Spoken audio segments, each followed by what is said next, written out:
ahora, así que cuando quieras comenzar. Bueno, buenas tardes, ¿cómo están? Bueno, ya me conocen algunos, yo trabajo en el Hospital Privado de Córdoba, me toca dar malformaciones torácicas fetales. Como primer análisis, explora el pulmón fetal. Aquí a la derecha de arriba tenemos una imagen 2D de ambos pulmones en la cavidad torácica, que envuelven al corazón. Este es el pulmón izquierdo, porque la punta del corazón está hacia la izquierda, y este es el derecho. Acá tenemos la columna, y aquí tenemos el esternón, una pequeña hendidura. Y siempre nos tenemos que preguntar, si los pulmones no ocupan todo el tórax, si el parénquima es homogéneo, es un parénquima en general ecogénico, de órgano sólido. Si el corazón está centrado, en este caso está centrado, porque nosotros deberíamos trazar una línea que va desde la columna dorsal hasta el esternón, que corte transversalmente justo a este corte, y que entre el corazón más o menos una parte de la aurícula del ventrículo y otra gran parte de los ventrículos y una partecita de la aurícula izquierda, para decir, bueno, no, aquí los pulmones son normales y el corazón está centrado, no hay desplazamiento mediastinal, por ejemplo. Si los diafragmas son de forma normal y si el árbol traqueal es visible. ¿Por qué aclaro esto? Porque normalmente no es visible.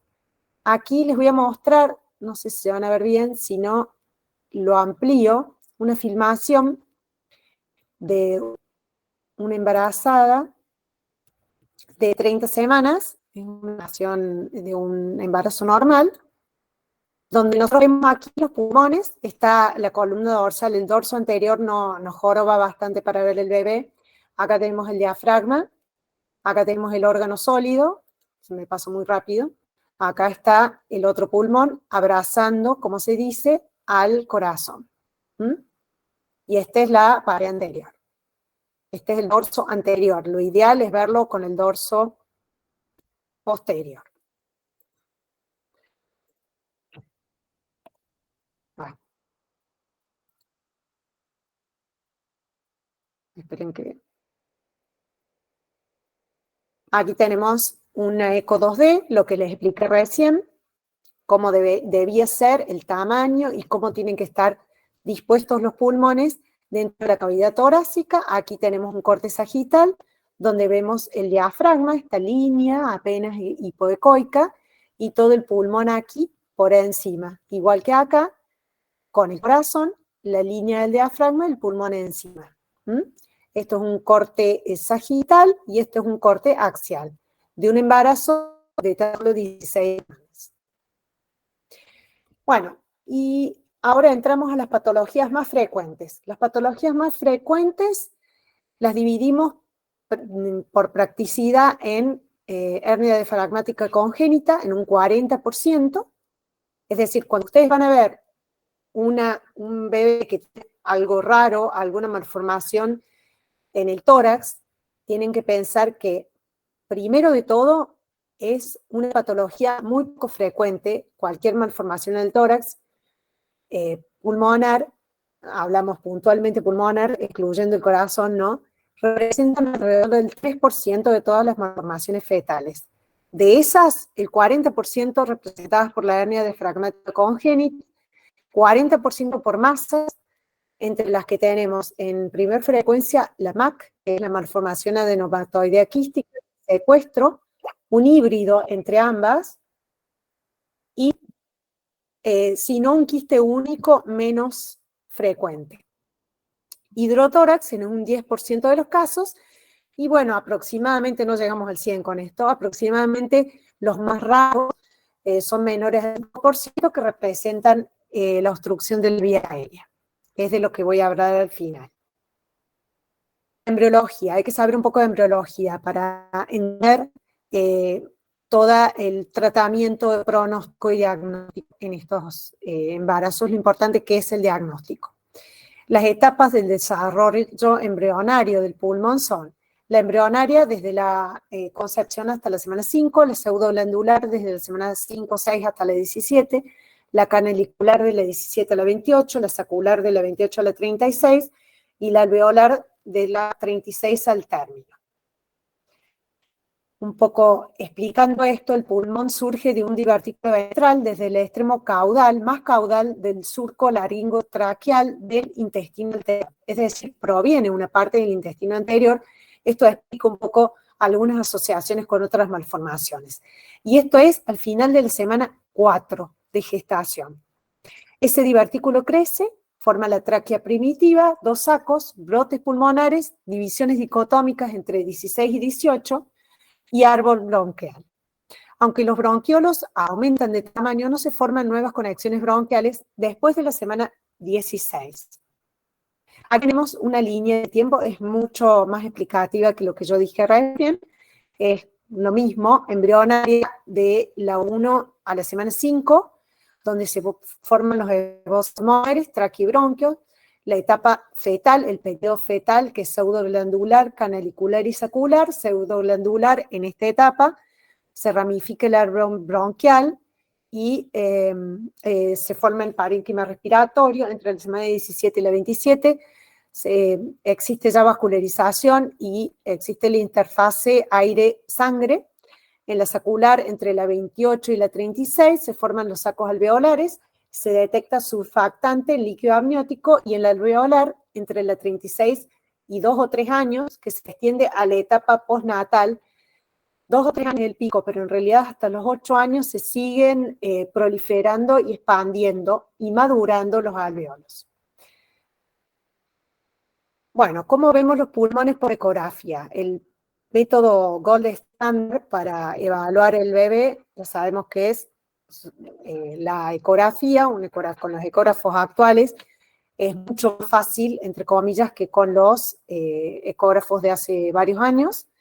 Los pulmones se ven como áreas de aspecto glandular, ecogénicas, homogéneas, que abrazan el corazón, y en cortes sagittales se ve también los diafragmas. Eso ya se los expliqué, se los mostré con las imágenes previas y el video previo. La resonancia magnética sirve también para complemento diagnóstico a partir del segundo y tercer trimestre. Los dos métodos diagnósticos detectan alteraciones en el desarrollo pulmonar y fisiología pulmonar causadas, o la fisiopatología causadas por masas pulmonares. Las masas pulmonares, al revés que en los adultos, rara vez son malignas. El diagnóstico. ¿Por qué es importante? Porque son peligrosas, porque provocan alteraciones fisiopatológicas y anatómicas que a su vez pueden dar origen a hipoplasia pulmonar, polidramnios, desplazamiento cardíaco y mediastínico e hidrops, y dar entonces un alto índice de mortalidad. Empezamos por la MAC. Es una masa macro o microquística con tejido pulmonar primitivo y estructuras bronquiales y bronquiolares anómalas. Es una malformación del intestino anterior, a eso lo expliqué antes. Incidencias desconocidas, se cree que la prevalencia es 1 cada 4.000 embarazos, que representa el 25% de todas las lesiones pulmonares y más del 75% de las detectadas en los fetos en pulmón. Es una alteración en el desarrollo entre la semana 8ª y 9ª, y recibe vasos pulmonares. Afecta a un lóbulo del pulmón o puede ser bilateral. Las características: puede ser de aspecto sólido, quístico, mixto. Es unilateral, más derecho que izquierdo, más en el varón que en la mujer. Histológicamente está representado por tejido primitivo mal organizado, una especie de displasia, más proliferación anómala de bronquiolos terminales. Los tipos: tenemos la macroquística, donde son de 2 a 10 centímetros, la macro y microquística, donde los quistes son menores de 2 centímetros, y la microquística pura, donde los quistes son de menos de medio centímetro. La I y la B, que era la macro con micro, se representan al ultrasonido como macroquistes. En cambio la C como una masa sólida y ecogénica. También no olvidemos las lesiones híbridas, que pueden ser híbridas con secuestro pulmonar, por ejemplo. El diagnóstico se hace cuando nosotros vemos una lesión quística sólida, 60% macroquística, 40% microquística con efecto de masa, que desplaza el mediastino, lo mismo que les expliqué, que hay que ver bien siempre ese corte, donde nosotros hacemos el corte de las 4 cámaras cardíacas, ver bien que no haya desplazamiento del mediastino, ni del corazón, no es tan difícil. Nosotros trazamos esa línea imaginaria y vemos si el corazón se ha desplazado o no. Y también pueden provocar efecto de masa e invertir el diafragma o aplanarlo. Se puede diferenciar del secuestro pulmonar porque se nutre de una rama de la arteria pulmonar, en cambio el secuestro pulmonar se nutre de una rama de una arteria sistémica, en general la aorta descendente, que después lo voy a explicar. En lesiones grandes se puede asociar a hidrops, pero ¿a qué llamamos lesiones grandes? Una lesión grande es aquella que ocupa más de los 2/3 de un hemitórax, mediana más de 1/3 del hemitórax y pequeña menos de 1/3 del hemitórax. Bueno, anomalía asociada. Siempre pensar cuando nosotros vemos una masa pulmonar, buscar cualquier anomalía asociada, porque eso cambia el pronóstico. Si no tiene anomalías asociadas, la tasa de supervivencia es cercana al 100%. El pronóstico depende del hidrops y todas las masas que sean MAC tienen regresión a partir del segundo trimestre. ¿Qué significa? Que se achican y hasta pueden desaparecer antes del nacimiento, lo cual las hace de muy buen pronóstico, aunque nos asuste el tamaño de una masa. El tratamiento se reseca, si después del nacimiento está la masa, se reseca dentro del primer año porque protege contra el desarrollo de tumores. Y por suerte no son recurrentes. Aquí tenemos, este es un caso nuestro, un embarazo de 30 semanas, 28 a 30 semanas. Este es un corte sagital, oblicuo, donde vemos el dorso del bebé. Acá está la masa, que tiene algunos quistes, aplanamiento del diafragma. Esta es la placenta de la mama. Acá tenemos un corte, una secuencia T2, una resonancia magnética, donde vemos un corte coronal de los pulmones. Se ven, no sé si lo distinguen, acá se ve el pulmón normal, el otro pulmón normal, y acá está la masa, que era una MAC. Largamos entonces con el segundo de recuerden la frecuencia, masas pulmonares, 40% de todas las lesiones torácicas consideradas, excluyendo las cardíacas, ¿no? Secuestro pulmonar es un lóbulo supernumerario del pulmón separado del árbol traqueobronquial y está representado por malformaciones broncopulmonares y del intestino anterior, muy parecido a la MAC desde el punto de vista histológico. Puede ser intralobar, no lo vamos a ver porque el diagnóstico prenatal es raro, y extralobar, que es el que nosotros vemos, y que es similar en frecuencia en el varón y en la mujer.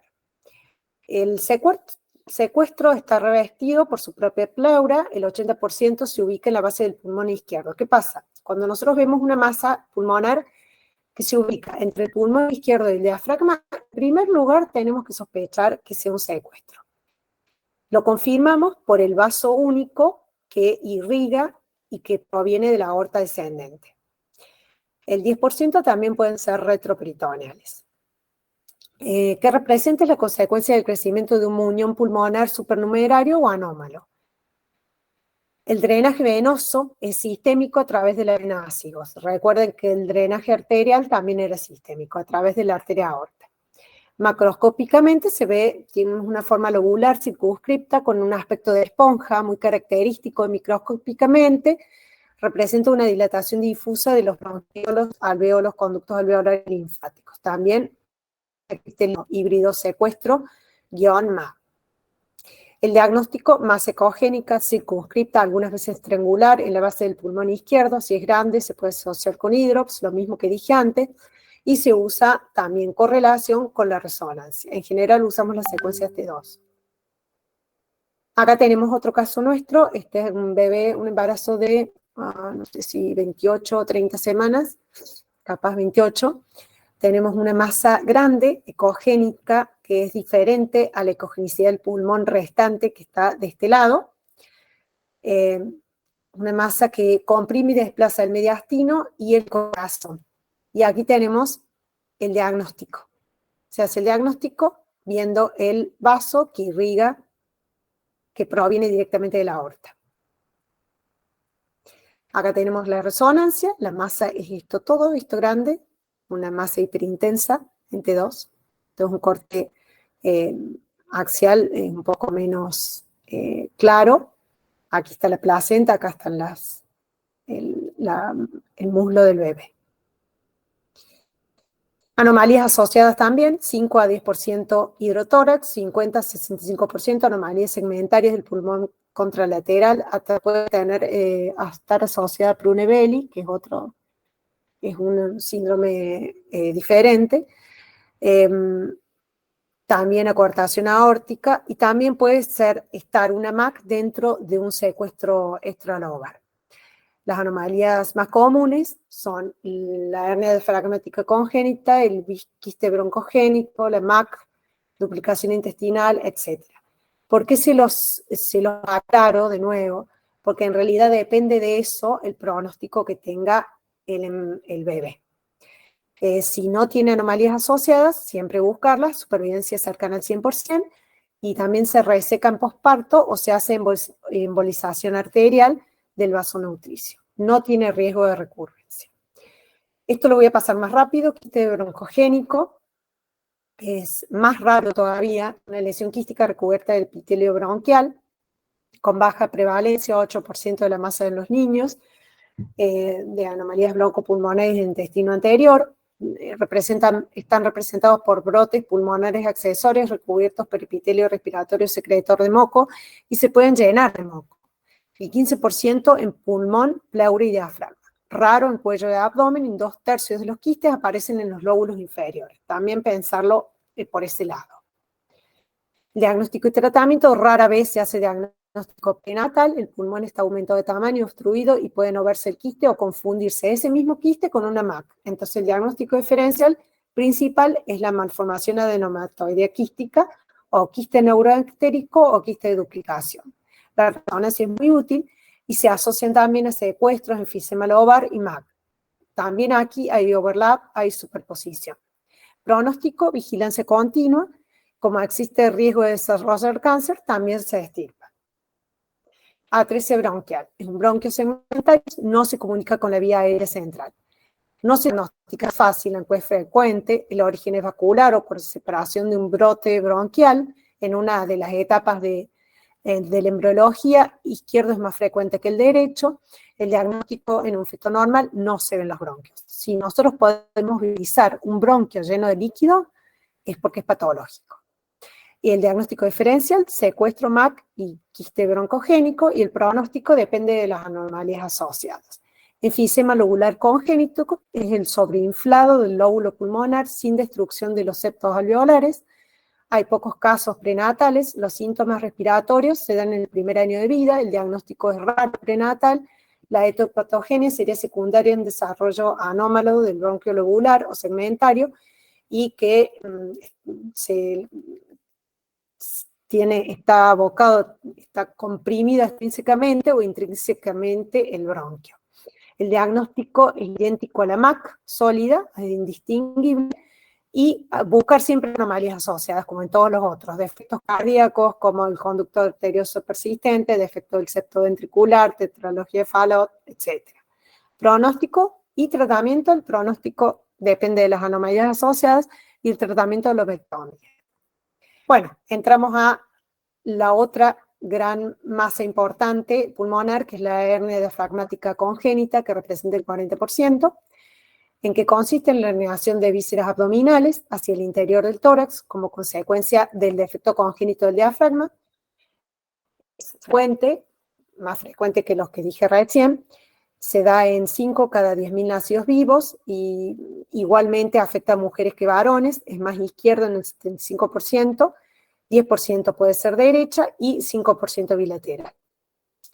La patogenia viene de un fallo en el cierre de los canales pleuroperitoneales al final del organocégenesis, es decir, el diafragma entre la semana 6 y 14, luego de distintos eventos que implican la fusión de 4 estructuras, se forma ese diafragma. Estas 4 estructuras que se tienen que fusionar son septo transverso, membrana pleuroperitoneal, mesenterio dorsal y pared corporal.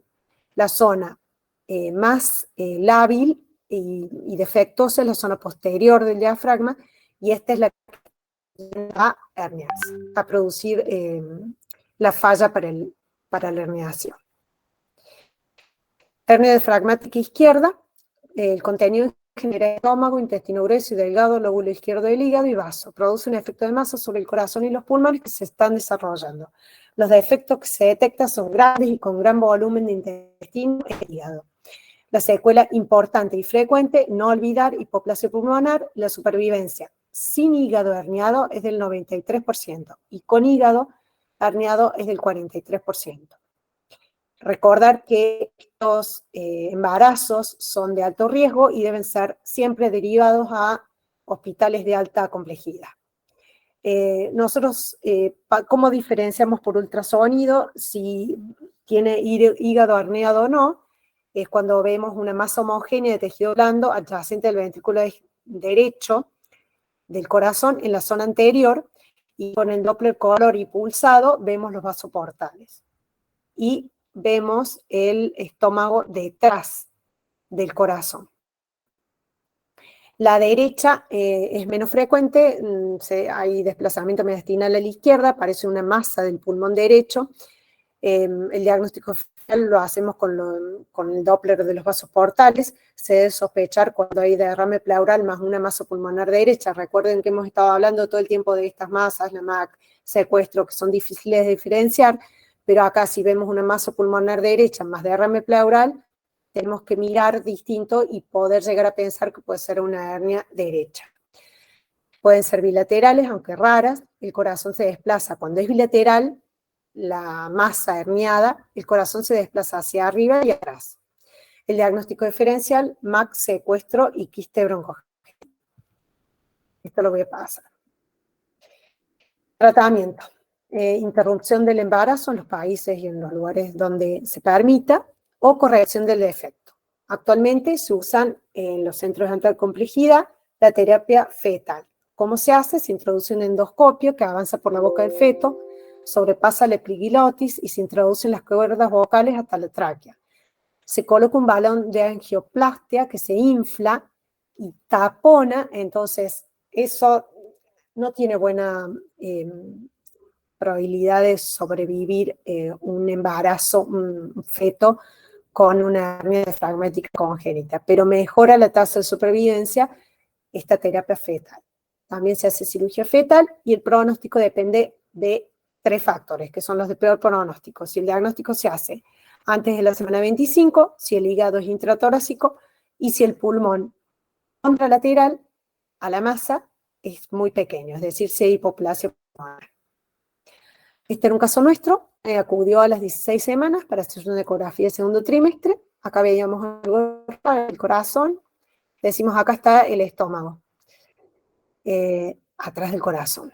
Aquí le pusimos un Doppler, estómago atrás del corazón, masa, ya habíamos dicho que cuando el hígado está herniado es mucho más grave y es una masa sólida que se coloca al lado del ventrículo derecho o del ventrículo izquierdo, depende si esté muy desplazado el corazón. Así que está el contenido herniado del hígado. Acá tenemos unos cortes coronales, no están muy lindos, pero es de la misma paciente a las 21 semanas, pero lo notorio es que esto se tiene que ver a las 16 semanas, no es tan difícil de diagnosticar, así que hay que pensarlo nomás. Acá tenemos un par de cortes más, esta es una ecografía más representativa, una foto más representativa, estas dos me parecen mejores, se ve el estómago atrás, se ve la aorta y se ve el corazón.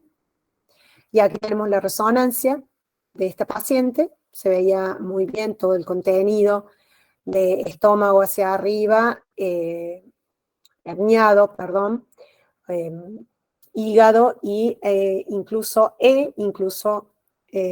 asas de intestino. Esos son T2, rápidos, el bebé no se movió, así que son buenas imágenes. Esta paciente se nos perdió porque optó por una interrupción del embarazo. Como gran final está el caos, que es la obstrucción congénita de la vía aérea alta. Significa congenital High Airways Obstruction Syndrome. Puede ser laringia y traqueal. Es una entidad poco común. Los pulmones están agrandados y distendidos y ecogénicos. Es bilateral y simétrica. Acá están los tipos que existen. No se distingue por ultrasonido si la atresia puede ser traqueal o laringia. La incidencia es desconocida. La embriopatología podría deberse a la fusión persistente de los sextos arcos bronquiales en la semana 16. Los pulmones se ven aumentados, simétricos, ecogénicos y homogéneos. Hay un efecto de masa en el diafragma con aplanamiento o inversión. Ven que todos tienen más o menos características similares, pero acá les voy a mostrar unas imágenes que son diferentes al resto. El corazón está desplazado hacia adelante y la línea media. Recordemos que cuando teníamos una hernia, el corazón estaba desplazado. Es una forma de diferenciar cuando no vamos a pretender que sea diagnóstico exacto de lo que tiene el bebé, pero sí diagnóstico presuntivo. Lo pensamos, decimos, bueno, está desplazado el corazón hacia adelante, bueno, puede llegar a ser un caos, una atresia. En muchos fetos existen 2 bronquios y una tráquea llena de líquido, ascitis, polihidramios y oligoamnios. El diagnóstico diferencial con MAC se distingue porque se le ve el alveolograma lleno de líquido, con secuestro.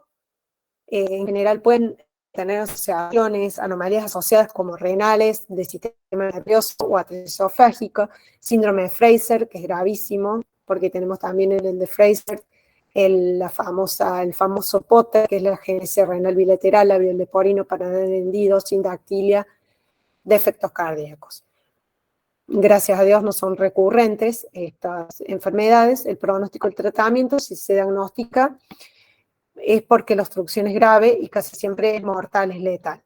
La terapia es la misma que recién, pero en realidad se introduce un broncoscopio, por supuesto, en centros especializados, con equipamiento y con médicos especialistas en esto, terapistas fetales. Se introduce el broncoscopio y se corta la membrana, que es la que está produciendo la obstrucción, para curar a ese bebé. Se hace cesárea y resucitación inmediata a las 38 semanas y tiene de todas formas un alto índice de mortalidad perinatal, porque imagínense que los pulmones se forman en la semana 4, empiezan a formarse y esto aparece, por ejemplo, en segundo trimestre, a la vista nosotros en segundo trimestre y bueno, ya probablemente hay un grado alto de hipoplasia pulmonar. Acá tenemos un caso, para mostrarles cómo se introduce el broncoscopio. Este es un bebé, una ultrasonido, un corte coronal, no es un caso sacado de internet, nosotros no hemos tenido, no recuerdo que hayamos tenido esto. Acá se ve el famoso broncograma, que en realidad está lleno de líquido, y los pulmones la masa esta que colapsa y aplana e invierte el diafragma. Acá está la famosa foto del libro, tráquea, bronquios. Esto no se debe ver, esto es patológico. Algunas palabras: hipoplasia pulmonar es una disminución del número de células pulmonares, las vías aéreas y alvéolos, con una disminución del tamaño y peso del pulmón fetal. La incidencia es baja y el 6,7% en los muertos fetales prematuros. Es el estadio final, en realidad mal pronóstico, asociado de un amplio espectro, rango de procesos patológicos que afectan el pulmón. Desde el punto de vista patológico, va desde la reducción hasta la completa ausencia del grupo de acinos pulmonares. La gravedad depende de la edad gestacional, de la duración de las causas y de la gravedad del daño. Es el resultado de una compresión extrínseca o intratorácica que restringe el crecimiento del pulmón. Las causas más comunes, oligoamnios y masas intratorácicas. Por eso es que les doy una breve explicación. Y las causas menos comunes, todas estas otras, cardiovasculares, esqueléticas, neurológicas. Hay maneras de medir grado de hipoplasia pulmonar volumétricas con 3D, pero bueno, no viene a esta clase. Y esto para mostrarles que el hipoplasia pulmonar, una de las anomalías asociadas más frecuentes son las masas intratorácicas. Hidrotórax. El otro, el 10% de las lesiones intratorácicas, consiste en la acumulación de líquido en el espacio pleural, uno cada 15.000 embarazos, más mujeres que hombres. La causa más común es quilotórax, y puede ser primario o secundario a hidrops, que puede ser inmune o no inmune. Este es un hidrops, en realidad, porque es un derrame pleural, pero el concepto de hidrops es la colección líquida en más de un compartimento fetal. Y acá tenemos colección líquida, derrame pleural más edema de tegumento, se considera como depósito de líquido en más de un compartimento fetal. Puede ser pericardio, pleura, abdomen o subcutáneo, se agrega también polidramios y en general al hidrops también se le agrega edema placentario. Cuando la placenta mide más de 4 centímetros de espesor en el segundo trimestre, es patológica, y más de 6 en el tercero es patológica. La prevalencia es 1 cada 4.000. Tenemos un inmunológico, que cada vez es menos frecuente en el mundo occidental por la profilaxis de la isoinmunización RH, y la inmune y la no inmune, que representa el 90%. A esto se los paso porque no viene el caso. La no inmune, 90%, las causas son cardíacas, 25%, por arritmias, hasta trastornos en la conducción, malformaciones estructurales, miocardiopatías dilatadas, aneuploidías, más comúnmente Turner y trisomía 21, infecciosas y patología pleuropulmonar, que es lo que estamos viendo ahora, secuestros, MAC y derrame pleural. Este puede ser la primera expresión de un hidrops. No es normal que haya, aunque sea mínimo, derrame pleural en un embarazo. El diagnóstico es sencillo, se hace un escáner anatómico con Doppler de la arteria, un escáner anatómico de tallado fetal para ver si no hay anomalías asociadas, y se hace un Doppler de la arteria cerebral media, donde se tiene que ver más la velocidad de pico sistólico es 1,5 veces mayor según las tablas de edad gestacional, las tablas en todos lados, las pueden consultar en cualquier lugar. El Doppler, la desventaja es que el feto tiene que estar en reposo, bueno, y la ventaja es que uno puede estar un rato largo magnificando, poniendo los parámetros como debe ser, y ahí tomar en serio la velocidad de pico sistólico de la arteria cerebral media, que fue un marcador introducido por Giancarlo Mari hace muchos años, y hay tablas para ver si esto está asociado con el hidrops, el grado a la anemia, evaluando el pico sistólico de la arteria cerebral media. El pronóstico depende de la edad gestacional, más precoz el hidrops, más grave es, la etiología, es decir, la causa, el polidramnios, y en general también hay que tener en cuenta que cuando un bebé está hidrópico puede hacer lo que se llama el síndrome en espejo, que es que la madre se dematiza, tiene hipertensión, proteinuria. El tratamiento según la etiología, el diagnóstico con lo que ya dije, la anamnesis, laboratorio y cariotipo. Y bueno, esto es una conclusión general, ya terminamos, chicos. ¿Qué es lo importante? Bueno, son poco frecuentes, pero hay que verlas, hay que estar atento. Mientras la ecografía es realmente un arma, nosotros con la ecografía, con una ecografía de segundo trimestre, podemos hacer un buen diagnóstico e incluso derivar bien a una madre para ser tratada adecuadamente por cualquiera de estas patologías. Son tratables, como os expliqué, en el caso de la hernia diafragmática congénita con el balón, en el caso del caos con la fetoscopia y la ruptura de la membrana, siempre en un centro de alta complejidad, y siempre nosotros debemos hacer descripción detallada de los hallazgos y búsqueda de anomalías asociadas. En una ecografía de segundo trimestre, donde nosotros vemos un hallazgo en una malformación torácica fetal, cualquiera de estas, y decimos no sé cuál es, no sé si es un secuestro, no sé si es una MAC, bueno, no importa, hay que hacer una descripción detallada y buscar las anomalías asociadas y derivarlo a un centro de complejidad. Bueno, muchas gracias. No sé si tienen preguntas. ¿Hay alguien que tiene alguna pregunta? ¿Le puede escribir en el chat?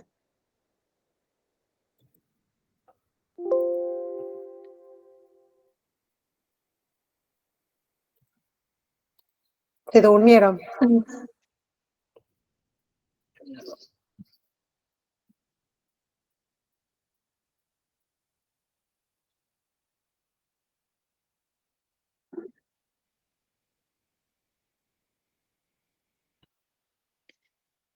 Voy a dejar de grabar la clase. Bien. Ahí está. Muy bien. Acá en el chat te están poniendo muchas gracias, Doc, por la clase. Fue muy rápida, pero bueno, la idea era esa, hacer un pantallazo, porque hay mucho que hablar de eso. Ujú. Espero que les haya servido. Yo voy a consultar con la doctora Castrillón por qué razón se cambió el link hoy, pero estimo que será siempre el mismo que ya tienen todos de antes, ¿saben? Por las dudas. Pero bueno, seguimos el lunes que viene. Les paso el link que aparezca. Bueno, dejo de compartir. Ujú. Gracias, Doc.